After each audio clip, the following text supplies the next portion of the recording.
Olá, meu amigo e minha amiga. Hoje estaremos dando continuidade à reflexão cujo tema é Quando Deus Parece Distante, parte 2. Como são os ímpios? Os ímpios são maldizentes. No verso 7 diz: A boca ele a tem cheia de maldição, enganos e opressão, debaixo da língua, insulto e iniquidade. O perverso usa a sua língua de modo ferino, enganoso e ofensivo. A verdade não está em sua boca, porque ela só fala mentiras. Fala mal de tudo e de todos, fala mal de homens e de Deus. Não se pode confiar nele. Os ímpios também são criminosos. No verso 8 diz: O perverso trucida os inocentes nos lugares ocultos. Fica de emboscada como um leão na sua caverna, para enlaçar o pobre. Verso 9. No verso 10 diz: Em seu poder lhe caem os necessitados. E depois de cometer os seus atos homicidas e assassinos, o perverso ainda pensa que se pode se livrar de sua merecida recompensa, de cair nas mãos de um Deus irado. Verso 11 diz: Diz ele no seu íntimo: Deus se esqueceu, virou o rosto e não verá isto nunca. Isto é que os perversos pensam. Esta é a prova de que não existe ateu realmente. É como disse um ateu, faz algum tempo a alguém que lhe perguntou: Você crê em Deus? E ele respondeu: Eu sou ateu, graças a Deus. No verso 4, lemos acerca do ímpio, que não há Deus, são todas as suas cogitações. Agora ele não pode sopitar a sua angústia, e tenta se convencer a si mesmo em seu íntimo, tenta abafar a voz de sua consciência, da qual ele não pode fugir, de que Deus, que ele sabe que existe sim, não se lembrará, se esqueceu, virou o rosto e ele enfim escapará livre da punição, só por um tempo. O reinado de Deus. O Salmo 10 também fala sobre o reinado de Deus, que está nos versos 12 a 18. Contemplando o nosso mundo hoje, deveríamos orar mais intensamente pelos pobres e aflitos que estão sendo oprimidos pelos ímpios, pois o quadro se repete. Temos que orar mais pelos pobres, humildes e fiéis servos de Deus, homens e mulheres justos que estão sendo perseguidos. Primeiro, Davi ora para que Deus se manifeste. Verso 12 diz: Levanta-te, Senhor, ó Deus, ergue a mão, não te esqueças dos pobres. Davi está angustiado pela atuação dos perversos contra os pobres e faz um apelo a Deus para que se levante. O salmista desejava que o Eterno se interpusesse entre os justos e os ímpios, a fim de salvar os primeiros, que são chamados de pobres ou aflitos, tanto fisicamente como espiritualmente. Quando Deus se levanta, ele age em seu benefício de seu povo. Ele diz: Chega de esperar, o tempo da salvação está prestes a manifestar-se. Ele não se esquece dos aflitos, dos pobres de espírito, dos perseguidos e oprimidos pelo sistema da corrupção dos ímpios. Muitos pensam que Deus se esqueceu de seus filhos. Muitos hoje estão simplesmente acreditando na filosofia de Nietzsche, filósofo alemão do século XIX, que espalhou a ideia de que Deus está morto. Quem está morto é o filósofo, e morreu de modo triste, porque desceu louco à sepultura. Hoje a sua filosofia é pregada e cantada, como a banda que propaga a música Heresy, que quer dizer heresia, cujo refrão diz: O seu Deus morreu e ninguém se importa. De fato, muitos estão confiantes na mentira de que Deus morreu, e por isso não se importam com ele, e ainda dizem que ele não se importa. Está longe, e se é que existe, abandonou o mundo. O salmista, no Salmo 10, simplesmente faz esta pergunta aos que, como aquele filósofo, se dizem ateus ou incrédulos. No verso 13 diz: Por que razão despreza o ímpio a Deus, dizendo no seu íntimo que Deus não se importa?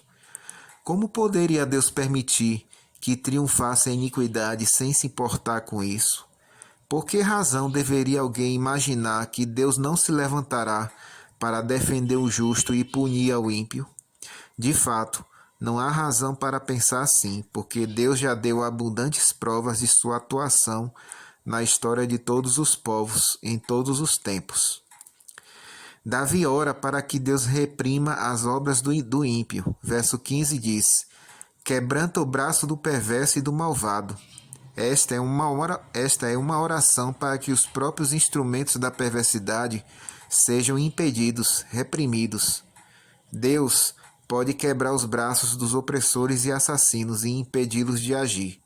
Deus pode quebrar os dentes dos perversos, no Salmo 3, verso 7, e fazê-los passar fome como fazem com os pobres.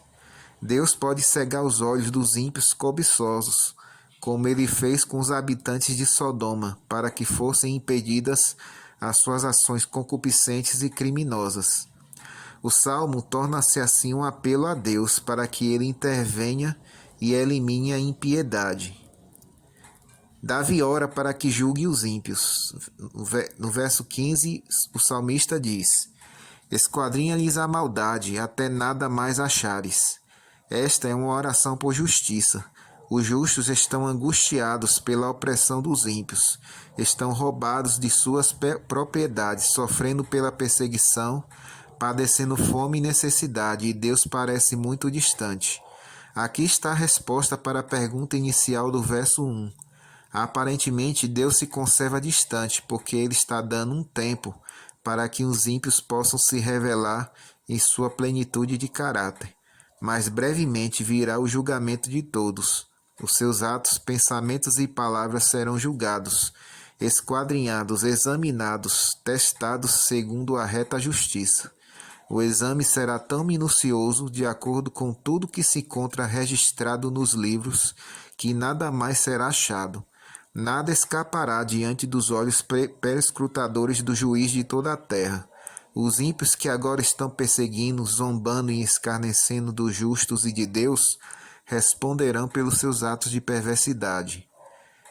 Davi louva a Deus por seu reinado. Disse Davi: o Senhor é Rei eterno. No original, o escritor usou 4 palavras significativas: Yahvé, Rei eterno perpétuo. Mas Yahvé também significa eterno. Ele disse: o eterno é Rei eterna e perpetuamente. Isso indica que ele encontrou a resposta para suas inquietações. Embora pareça que Deus esteja distante e longe de nós, na realidade Deus sempre esteve reinando, está reinando e reinará pelos séculos intérminos da eternidade. Deus tem ouvido o desejo dos humildes e há de fortalecê-los em seu coração, ansioso por uma resposta divina. Então, quando o juízo se manifestar no tempo próprio de Deus, as nações ímpias serão desbaratadas, desarraigadas da terra. O terrorismo será extinto, e os justos e oprimidos hão de louvar para sempre a salvação do nosso eterno Deus. Então a justiça será estabelecida e restaurada a paz eternamente. Muitas pessoas estão decepcionadas com Deus. Em angústia clamam de dia e de noite: por que, Senhor? Por que Deus não responde às minhas preces? Por que Ele se esconde e não se comunica com seus filhos atribulados? Por que não temos respostas definidas para as nossas dúvidas? Aconteceu um acidente automobilístico numa cidade dos Estados Unidos e uma criança de 5 anos foi atropelada. Os pais estavam lá quando chegou. Imediatamente, o seu pastor. Neste momento, a mãe, segurando a criança ensanguentada nos braços, se dirige ao pastor e diz: pastor, onde estava Deus quando meu filho foi acidentado? O pastor foi muito feliz em sua resposta. Ele disse: minha irmã, Deus estava no mesmo lugar de quando seu próprio filho estava morrendo na cruz do Calvário. Agora podemos ter uma resposta plenamente satisfatória de um Deus que parece distante, mas ele está tão perto e se importa tanto que enviou seu filho para morrer em nosso lugar e pagar o preço de nossa redenção. De fato, ele está tão perto de você que pode neste exato momento saber quais são os seus sentimentos, qual é a sua aflição, sua dor e angústia. Mas ele precisa de mais um tempo, apenas um pouco mais, porque ainda dentro de pouco tempo aquele que vem virá e não tardará. Todavia o meu servo viverá pela fé, e se retroceder, nele não se compraz a minha alma. Hebreus 10, versos 37 e 38. Vamos orar. Querido Pai, queremos entregar em Tuas mãos esta pessoa que está ouvindo este áudio, que ela possa sentir em sua vida a Tua presença gloriosa, Senhor. Que em cada momento, seja nos bons momentos, seja nos maus momentos, todos nós possamos sentir, Senhor, a Tua presença nos confortando, nos fortalecendo e nos guiando na caminhada cristã. Em nome de Jesus, amém.